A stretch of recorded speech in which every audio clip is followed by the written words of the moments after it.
What is it about the wax jacket do you think is so appealing? So the one I wear is a Barbour Beaufort from 1991, which is 8 years older than me. It's older than GPS, it's older than Facebook, it's older than YouTube. And I recently wore it to a four-star hotel in Amsterdam. But I've also worn it chopping wood in rural Scotland. And it was at home in both of those situations. What is it that you think that just grabs people about it? We see such a wide demographic of customers. You know, I've mentioned the football casuals who will have a Belstaff in their wardrobe next to a Stone Island shimmer piece. And then you've got, for example, I've had a couple that I get every year from the same customer who's later on in life who lives in a mansion, palatial home down south somewhere, who wears it to work the land. The designs never changed. You know, one of the reasons I've not created my own wax jacket, which is kind of feels like the next natural step, would be there's two shapes to the wax jacket: the Trial Master motorcycle jacket, and then your Beaufort style wax jacket. They can't be improved upon. They're timeless designs that. Why would you change them? And like you've just said, you can wear them for chopping wood to turning up at a four-star hotel. It just works, and I've no idea why. One thing I'm trying to do at the minute is get my stepdaughter, who's just turned 14, and she's becoming aware of fashion, into a wax jacket. I've had one sat here for the last 2 years.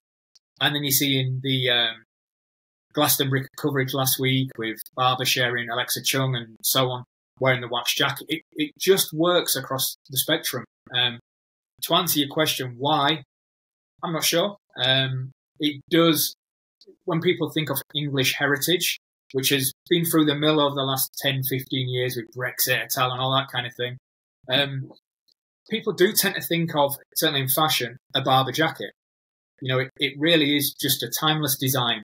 And I guess that's the only thing that comes to mind, really. It's funny though, like you were saying in Glastonbury, range of people wearing it, because, you know, the Queen would wear it regularly, but then also Oasis, you know, they would often wear Barbour jackets when they were going in and out. So it's just so funny, the spectrum of society that it seems to appeal to. Yeah, absolutely. I mean, the people we get, it's such a, I kind of set out with a brand in mind when I built the business. And I don't know why. I've always been kind of ambitious and a little bit footed in design. And I guess it might be my user-centered design background where I think about users, horrible term, but think about customers, users of a service. And I wanted to kind of, you know, I did a lot of work on who those people are. And with something so niche, you're thinking a rewaxing service, it's crazy. But actually, when you step back and look at the different demographics of customers that wear these things, from, you know, as I mentioned, Belstaff and Barbour as the main two players. And there are many people, John Partridge, Private White, Burberry, and Mulberry. We get quite a few Mulberry jackets, vintage ones, which are stunning, genuinely stunning. But the demographic of customer that will wear a wax jacket is absolutely massive. And when I look at how I speak to our customers, here's a newbie question. Yes. On the Barbour jacket. Solway zippers. Yes. Everyone goes mad for them. They're old. Are they old? Like, what's so special about the Solway zipper on a Barbour? So a Solway zipper is it looks like a standard Barbour. I'm going to go on record and maybe say I probably see more Barbour jackets than anybody else in the country, maybe even people working at Barbour, because of the amount that come through, and I lose track of the designs and the models and all this kind of thing. But a Solway zipper would look like a standard Barbour, your green Barbour. It's got a chest pocket and it's belted. And one thing that you get asked a lot is, can you do replacement Solway zipper belts? Because people lose them belts no end. But a funny story on it. It's the patent Barbour let the patent expire on that maybe, how many years? 3 or 4 years ago. And I was the one who inadvertently told them by a chance meeting with Helen Barbour of Barbour, as I embarrassingly introduced myself as the wax jacket expert, to which she said, yeah, she said, oh, so am I. So I said, oh, what's your name? It's Helen Barbour.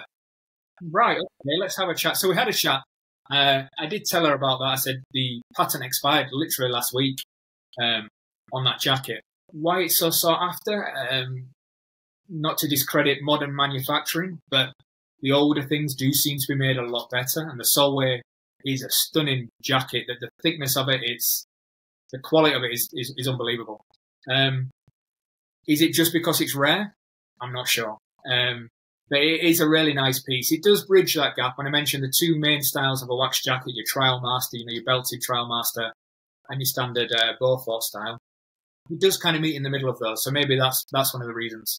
Along with the passion for wax jackets, we also share a common background in cycling. You were part of the... Then going down the one alleyway as such, you've got, you kind of got to, I'm not going to say pivot because I hate that word. You've kind of got to speak to them in different languages and look at them. Like I said, the football lad to the chin-stroking hipster to the gentleman who's always lived in a barber, the farmers, it is absolutely massive.